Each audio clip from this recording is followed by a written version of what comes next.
Transformer adalah salah satu penemuan di bidang kelistrikan yang sampai saat ini perannya sangat penting dalam kehidupan manusia. Halo, selamat berjumpa kembali dengan saya Syauki, tentu saja di Training Center Syauki. Kali ini kita akan membahas tentang transformer dari definisi, jenis-jenis, kemudian prinsip kerja, dan juga aplikasinya. Langsung saja kita ke materi ajar. Yang pertama ada definisi transformer. Transformer atau transformator. Ini perangkat listrik yang digunakan untuk mengubah tegangan listrik AC bolak-balik dari satu rangkaian ke rangkaian yang lain melalui prinsip kerja induksi elektromagnetik. Jadi inputnya itu listrik bolak-balik, outputnya juga listrik bolak-balik. Kemudian trafo ini memiliki dua kumparan. Jadi kalau wujudnya itu seperti ini. Di dalam sini ada dua kumparan setidaknya ya. Ada satu kumparan primer dan kumparan sekunder yang masing-masing dililitkan pada inti besinya ini. Nanti kita akan melihat konstruksinya itu seperti apa gitu ya. Kalau yang ini umumnya yang sering kita lihat seperti ini. Kalau yang ini mainan ya, sama movie gitu. Kita nggak akan bahas itu. Kemudian ini ada sekedar tambahan. Generator, motor, dan juga transformer itu memanfaatkan yang namanya induksi elektromagnetik. Mohon maaf ya. Jadi tiga-tiganya itu ada kaitannya. Nanti tetap ada induksi elektromagnetik, tapi dalam bentuknya itu agak berbeda ya. Prinsip kerjanya agak berbeda secara mekanikal. Selanjutnya kita ke materi berikutnya. Ada, kalau berbicara tentang fungsi, ini fungsinya ada banyak, tapi secara dasarnya fungsinya itu cuma dua. Ini menaikkan tegangan atau meningkatkan tegangan dan juga menurunkan tegangan listrik. Fungsi dasarnya hanya dua itu, tapi dari fungsi dasar itu dia bisa berfungsi banyak juga. Nanti aplikasi kita akan lihat di belakang. Kemudian setelah fungsi ada bagian-bagian transformer. Tadi sudah dibocorkan ada namanya kumparan primer, yang mana di sini nanti akan menerima tegangan listrik. Jadi inputnya di sini ada setidaknya ada dua. Ini untuk satu fasa ya. Kumparan primer menerima energi listrik dari sumber dan mengubahnya menjadi medan magnet. Kemudian setelah kumparan primer, ini masih belum terlihat seperti transformer ya. Berikutnya ada kumparan sekunder. Ini primer, ini sekunder.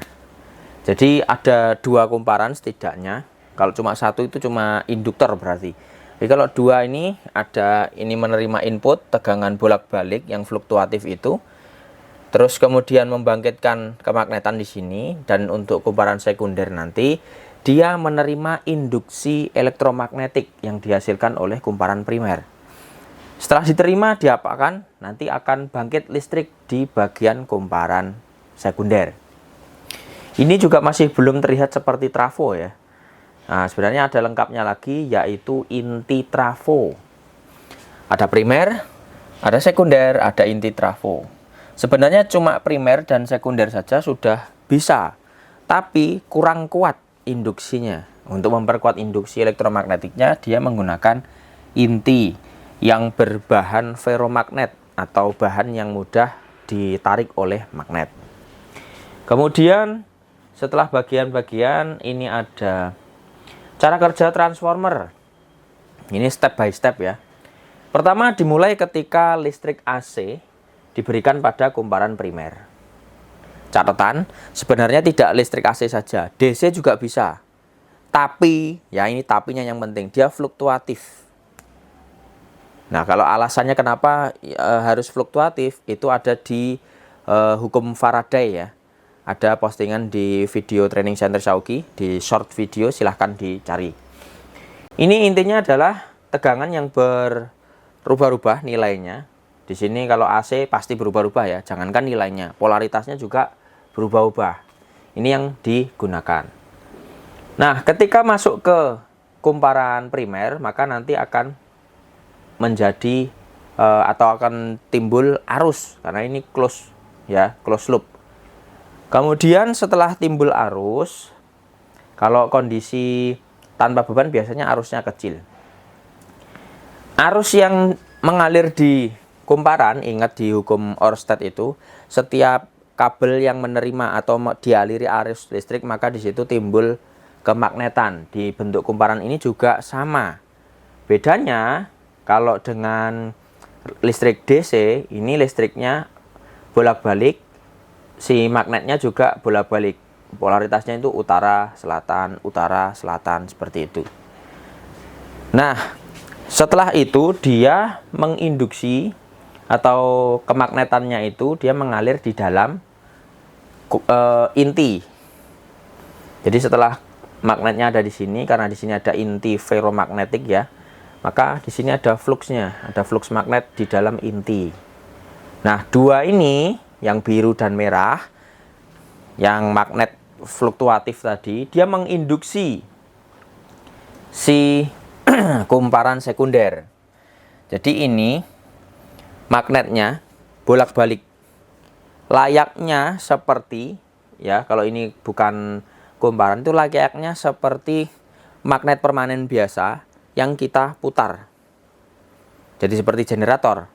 Nggak asing kan? Nah, sebenarnya ini seperti generator. Tadi sudah disebutkan.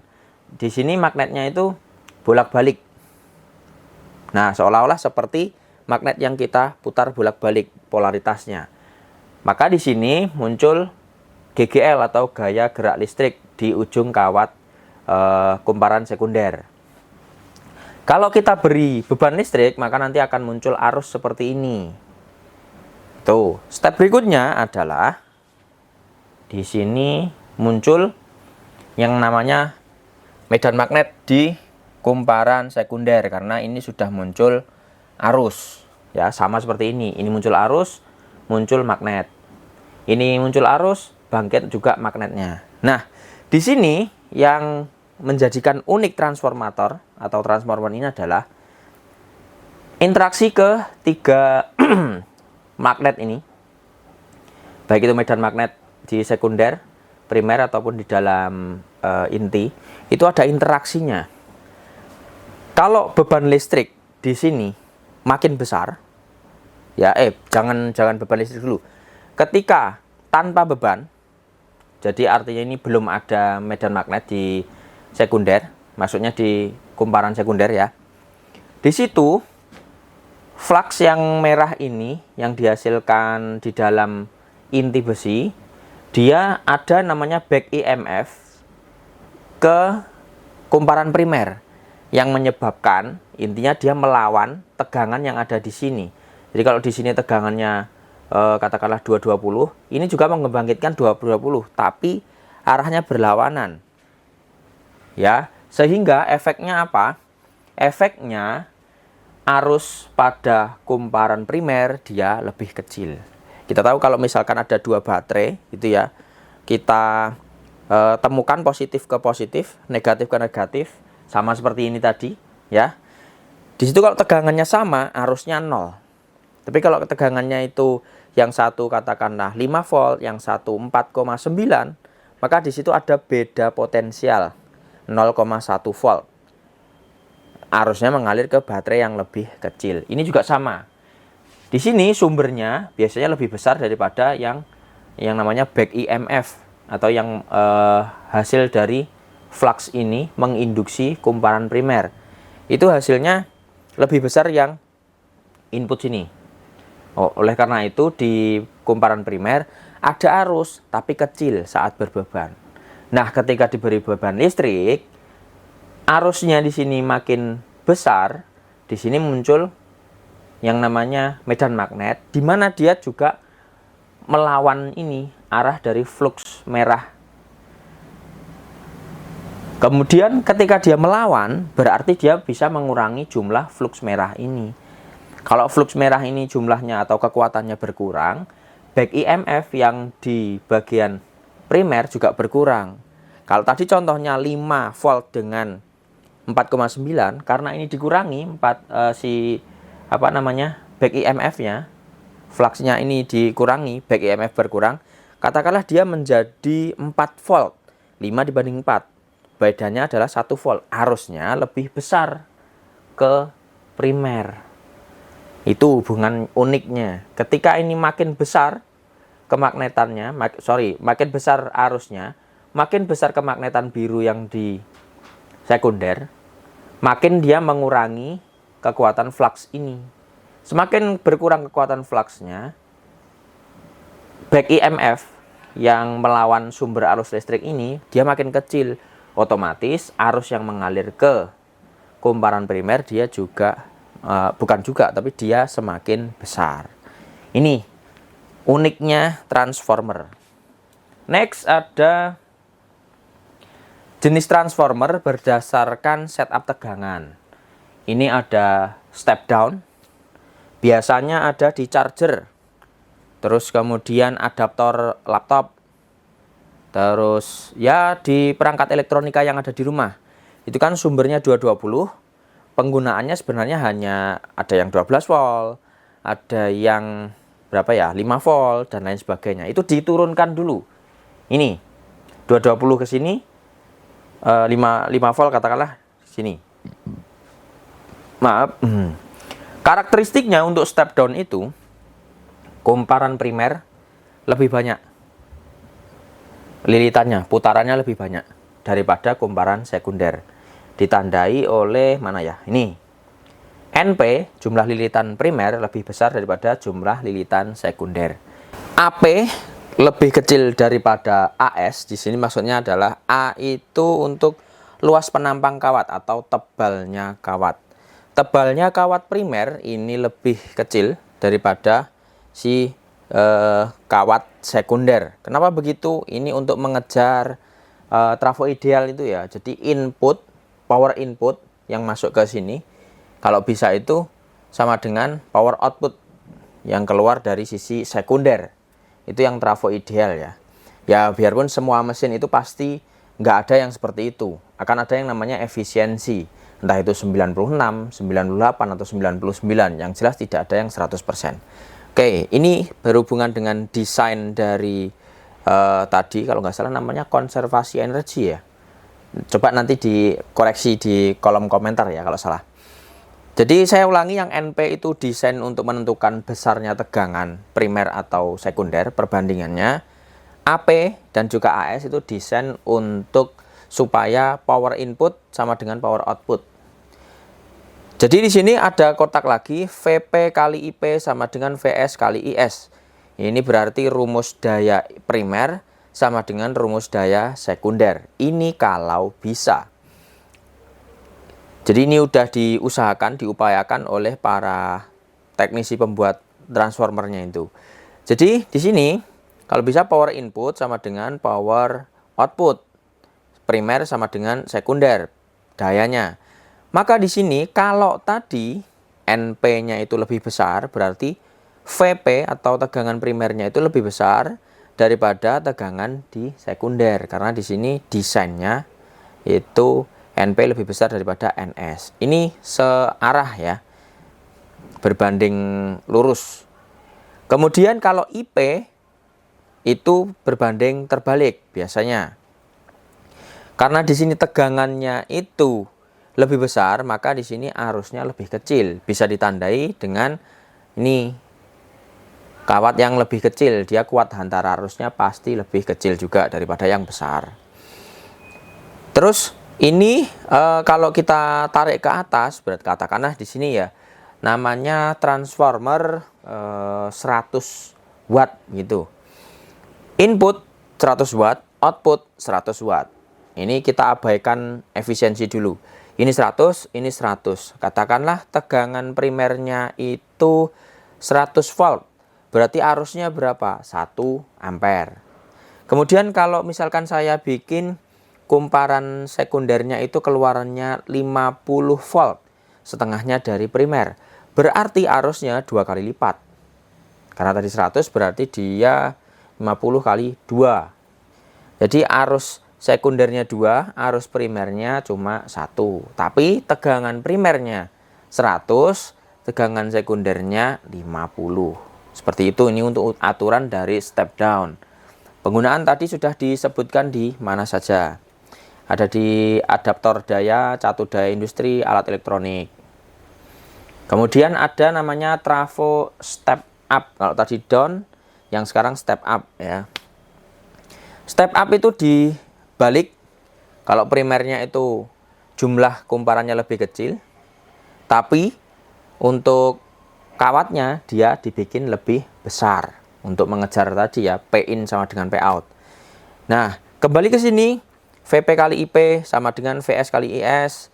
Kalau tegangannya di sini kecil, VP-nya lebih kecil, maka IP lebih besar daripada IS. Tadi tinggal dibalik saja.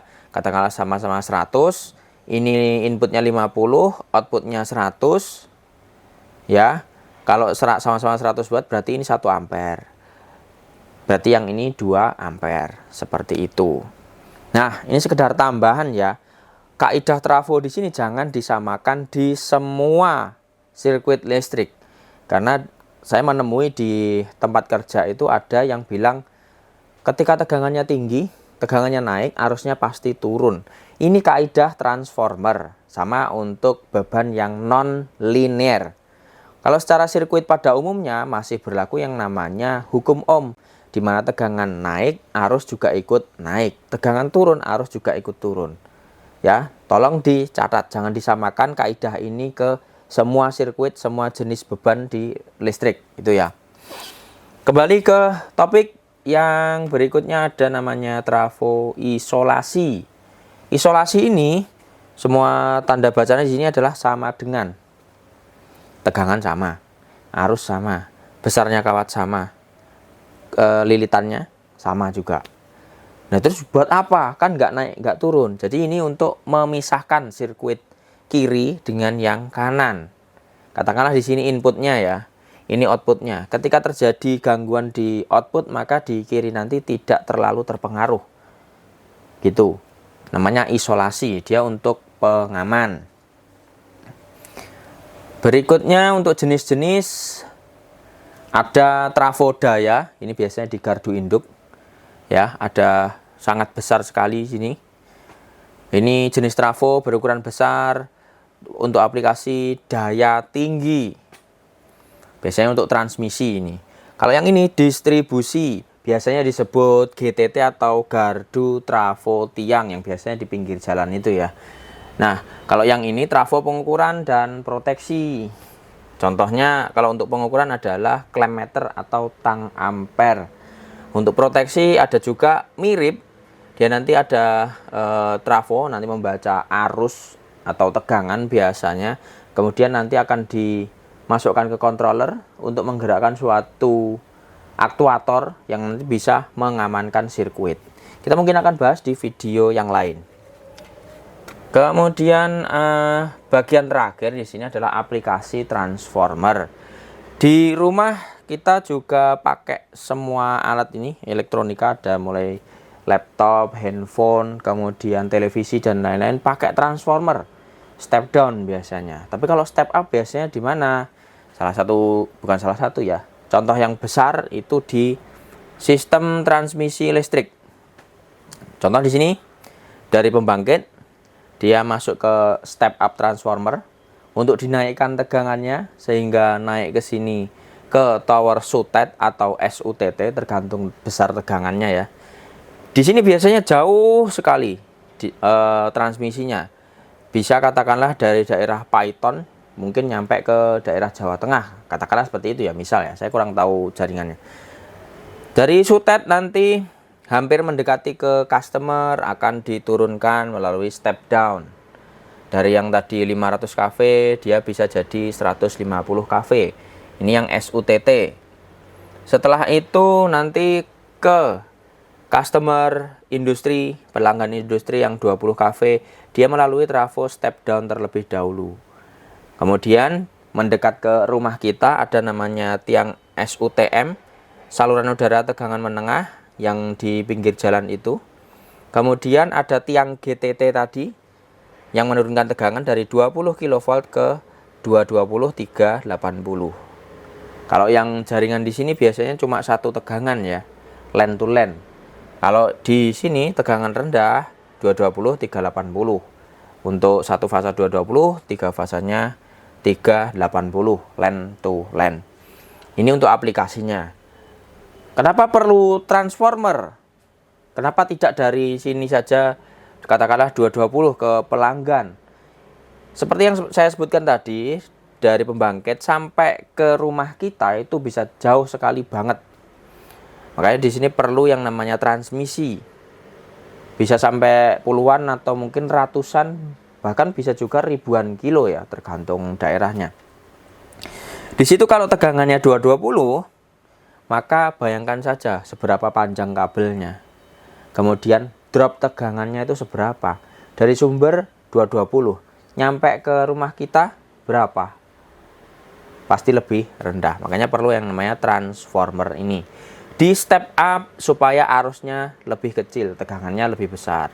Nanti masuk ke sini step down. Nah, itu tegangannya kecil, arusnya bisa dicabang-cabang, totalnya bisa lebih besar. Seperti itu. Oke, begitu saja teman-teman untuk kali ini tentang transformer. Semoga bermanfaat. Sampaikan ilmu ini, silahkan dibagikan jika dirasa bermanfaat. Sampai jumpa pada video berikutnya.